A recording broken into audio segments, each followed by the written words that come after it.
పిచ్చి తుగ్లక్ ప్రభుత్వం, పిచ్చి తుగ్లక్ పరిపాలన, పిచ్చి తుగ్లక్ ముఖ్యమంత్రి.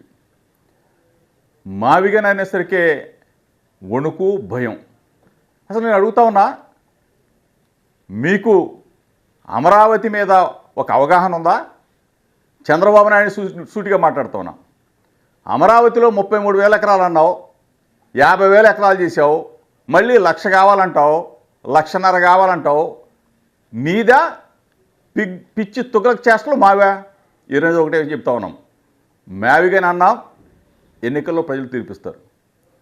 ఈరోజు భయం, వణుకు, ఒక్కొక్కళ్ళు ఏదో తుగ్లక్ చేష్టలాగా పేలిపోతూ ఉన్నారు. మీ అందరికీ ఈరోజు మావిగన్ మీద ఆ ఎన్నికల టైంలో ప్రజల తీర్పుని కోరదాం.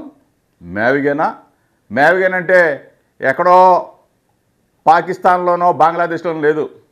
ఇప్పుడు మాట్లాడే మంత్రులు అవ్వచ్చు, ముఖ్యమంత్రి అవ్వచ్చు, ముఖ్యమంత్రి కొడుకు అవ్వచ్చు, ఎవరైనా కూడా చెప్తా ఉన్నాం.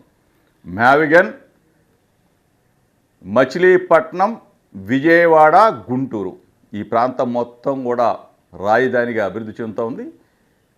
అమరావతి కూడా దాన్ని ఆనుకునే ఉంది కదా, దానికి భయం ఎందుకు? భయపడతా ఉన్నారు ఎందుకు? మేము ఒకటే చెప్తా ఉన్నాం, చంద్రబాబు నాయుడు రాజధాని నిర్మాణం చేయలేడు. జగన్మోహన్ రెడ్డి గారు రాజధాని నిర్మాణం చేసి ఇక్కడున్న ప్రజలందరికీ కూడా గొప్ప రాజధానిలో మనం నివసిస్తున్నామన్న ఒక గొప్ప ధైర్యాన్ని కల్పించే ధీరోదాత్త నేత వైఎస్ జగన్మోహన్ రెడ్డి గారు. ఇంతకు ముందు జరిగిన పరిణామాలను మీరందరూ కూడా మర్చిపోండి. రేపు రాబోయే రోజుల్లో తప్పనిసరిగా మన ప్రాంతం అంతా కూడా రాజధాని నగరంగా అభివృద్ధి చెందబోతూ ఉంది. అది కూడా వైఎస్ఆర్ కాంగ్రెస్ పార్టీ నేతృత్వంలో జగన్మోహన్ రెడ్డి గారు ముఖ్యమంత్రి ఆయన హయాంలో జరగబోతూ ఉందని చెప్పేసి మీ ద్వారా